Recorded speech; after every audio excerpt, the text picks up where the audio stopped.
Do you ever get impatient with God? I know that sounds sacrilegious and disrespectful, but I think it's a pretty common thing. I mean, God promised Abraham and Sarah, you're going to have a son. And then they got really, really old.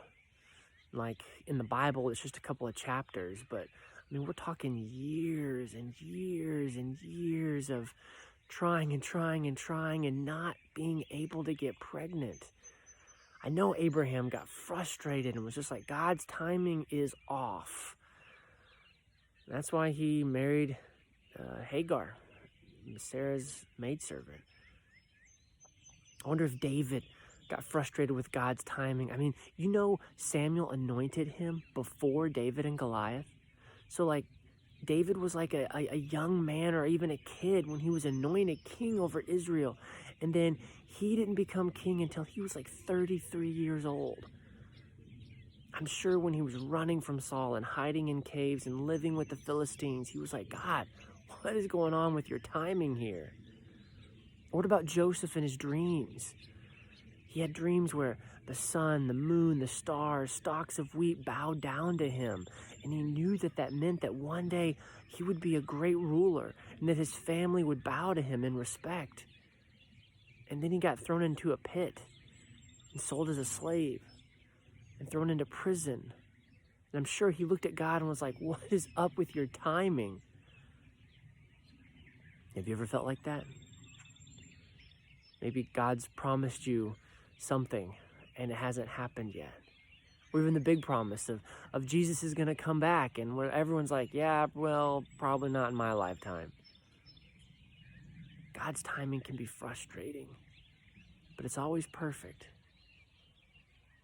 There's a story that we read, Libby, in our little Bible book, and it's about the prayed for boy. And there's this woman of Shunem who builds the prophet Elisha a room on top of her house so that when he travels by, he has a place to stay.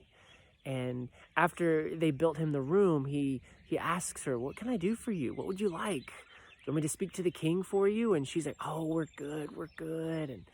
And Elisha's servant says, they don't have any kids. And so Elisha promises her, this time next year, you'll have a son.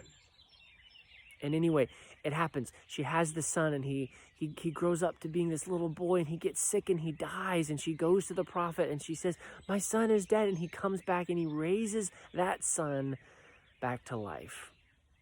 But what a lot of people don't know about this story is that it doesn't stop there. One day, Elisha heard there was going to be a famine for 7 years that was going to just ravage the countryside. And he went to his friend, the woman of Shunem, and he told her, things are going to get really, really bad. Just leave for a while. And so she goes with her prayed for son and her husband, and she goes to the land of the Philistines. For 7 years, she lives as an exile, and she misses out on all of the trauma and the anguish and the distress of the famine. She doesn't starve. Well, when the famine goes away, she comes back home and finds out that her farm has been taken. Her home is gone. That house with the little room on top for Elisha belongs to someone else. And so, because she is a strong woman and she knows that she's in the right, she goes to see the king. Now, here's where God's timing is amazing. The king is talking to Gehazi, who was Elisha's old servant. And he's like, tell me some of the stories about Elisha. You were there. And so Gehazi starts talking about all these amazing stories that had happened. And he tells the story of the woman of Shunem with the son who passed away. And he talks about how he laid the staff on the boy's face and nothing happened. But then Elisha came in and raised him from the dead. And he just finishes this story. This is God's timing right here. He just finishes the story. And guess who comes in to meet the king? And Gehazi looks up and he's like, oh my goodness, Your Majesty, this is the woman. This is the mother of the son I just told you. This is the woman of Shunem. And the king is like, what? Tell me your story. And so the woman of Shunem expected to come into the the throne room to beg for her home, to throw down legal arguments and convince the king to help her. And he asks her to witness, to tell her what great things God has done for her. She's like, oh, okay. And so she tells the story about how God gave her a child and how God raised that son from the dead. I mean, this is the only kid who was raised from the dead in his entire generation.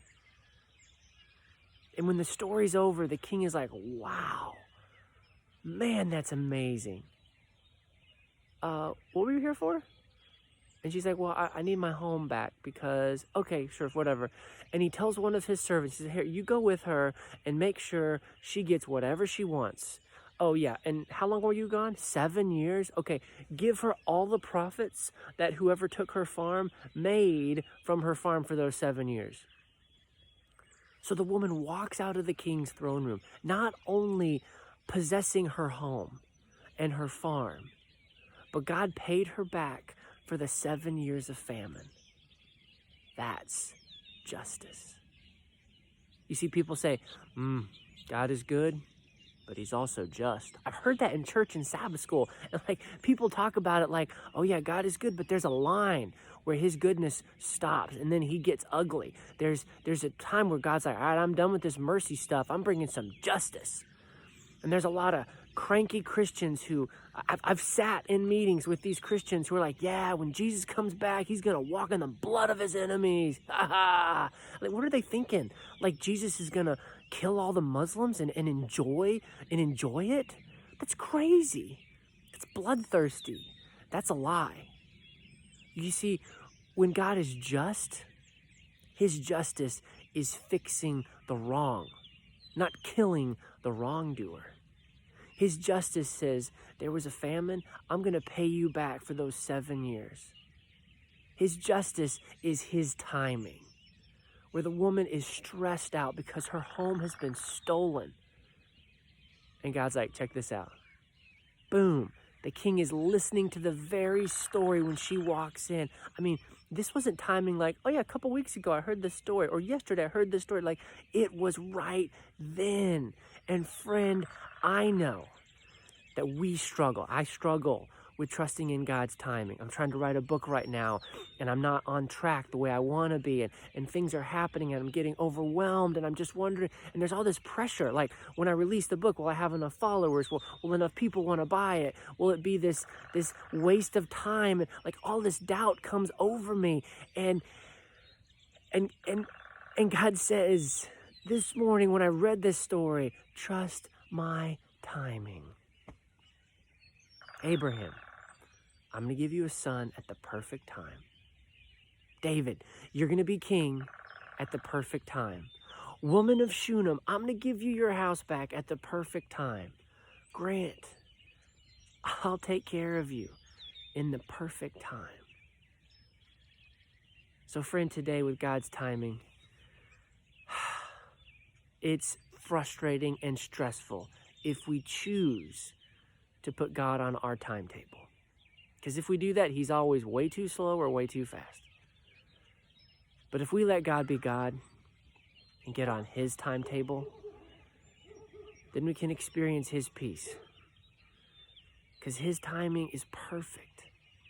And he doesn't promise that we won't run into issues, but he promises to never leave us. He promises that no matter what we do, he will never abandon us. We can take that to the bank. So friends, it's been 60 days in one, where I have met with you and shared little things that God has given me to share with you. And it's time for me to move on. It's time for you to move on.